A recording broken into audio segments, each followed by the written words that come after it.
Hello guys, അടുത്തൊരു വീഡിയോയിലേക്ക് എല്ലാവർക്കും സ്വാഗതം. അപ്പോൾ നമ്മൾ ഇന്ന് ഉണ്ടാക്കാൻ പോകുന്നൊരു സേമിയ ഉപ്പുമാവാണ്. അപ്പോൾ നമുക്കത് എങ്ങനെ ആക്കുന്നതെന്ന് നോക്കാം. ആദ്യമായിട്ട് ഇനി നമുക്ക് ആവശ്യം ഒരു സവാളയാണ്. ചെറുതായിട്ട് അരിഞ്ഞൊരു സവാള വേണം. അതുപോലെ ചെറുതായിട്ട് അരിഞ്ഞൊരു ക്യാരറ്റ് വേണം. കുറച്ച് കറിവേപ്പില വേണം. അതുപോലെ ഒരു ചെറിയൊരു കഷ്ണം ഇഞ്ചി വേണം. 2 പച്ചമുളകും വേണം. അതുപോലെ 1/4 കിലോ സേമിയാണ് നമ്മളിവിടെ എടുക്കുന്നത്. അതുപോലെ ആവശ്യത്തിന് തേങ്ങയും നമുക്ക് എടുക്കണം. ഇനി ഇതെങ്ങനെ ആക്കുന്നതെന്ന് നമുക്ക് നോക്കാം. ആദ്യമായിട്ടൊരു ചട്ടി ചൂടാക്കാൻ വെക്കാം. എന്നിട്ട് അതിലോട്ട് നമുക്ക് നെയ്യ് ഒഴിച്ചു കൊടുക്കാം. കുറച്ച് നെയ്യാണ് നമ്മളിവിടെ എടുക്കുന്നത്. നെയ്യ് വേണേലും എടുക്കാം, എണ്ണ ആയാലും കുഴപ്പമില്ല, ഏതായാലും എടുത്താൽ മതി. എന്നിട്ട് നെയ്യ് ചൂടായ ശേഷം നമുക്ക് കടുക് ചേർക്കാം. അതിലോട്ട് കുറച്ച് കടുവാണ് നമ്മളിവിടെ ചേർക്കുന്നത്. കടു പൊട്ടിയ ശേഷം നമുക്ക് അതിലോട്ട് ഉഴുന്ന് ചേർത്ത് മൂപ്പിച്ചെടുക്കാം.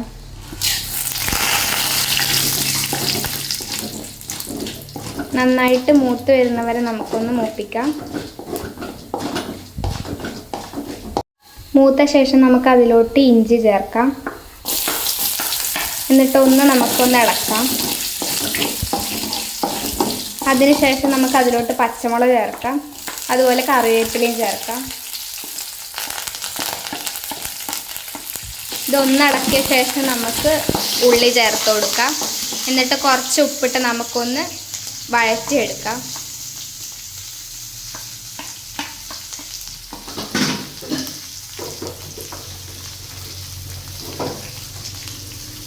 കുറച്ച് ഉപ്പ് ചേർത്ത് നമുക്കൊന്ന് നന്നായിട്ട് വഴറ്റിയെടുക്കാം. ഇത് വഴണ്ടി വരുന്നവരെ നമുക്കൊന്ന് ഇളക്കി കൊടുക്കാം. ഇനി ഇതിലോട്ട് നമുക്ക് ക്യാരറ്റ് ചേർത്ത് കൊടുക്കാം. അതിൻ്റെ കൂടെ തന്നെ നമുക്ക് കുറച്ച് മഞ്ഞൾപ്പൊടിയും ചേർത്ത് കൊടുക്കാം. എന്നിട്ടൊന്ന് ഇളക്കിയെടുക്കാം നമുക്ക്.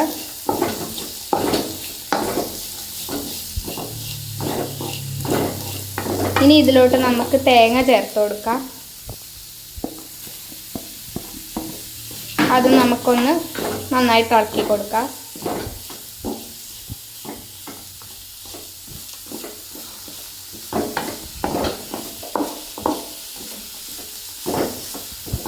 അതിനുശേഷം നമുക്ക് 2 ഗ്ലാസ് വെള്ളം ഒഴിച്ചു കൊടുക്കാം.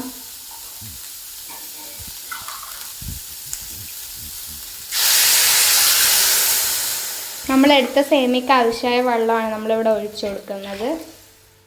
ഇനി ഇതൊന്ന് തിളക്കാൻ വെക്കാം. അതിനൂടെ നമുക്ക് ആവശ്യത്തിന് ഉപ്പ് ചേർത്ത് കൊടുക്കാം.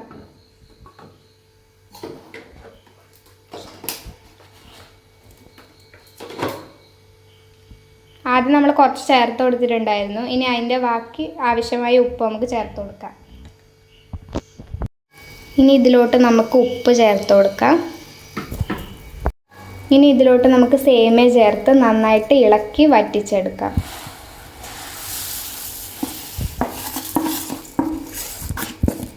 നമ്മൾ സാധാരണ ഉപ്പുമാവ് ചെയ്യുന്നതൊക്കെ നന്നായിട്ട് ഇളക്കി ഈ വെള്ളം മൊത്തം നമുക്ക് വറ്റി വരുന്നത് വരെ നമുക്ക് ഇളക്കി കൊടുക്കാം.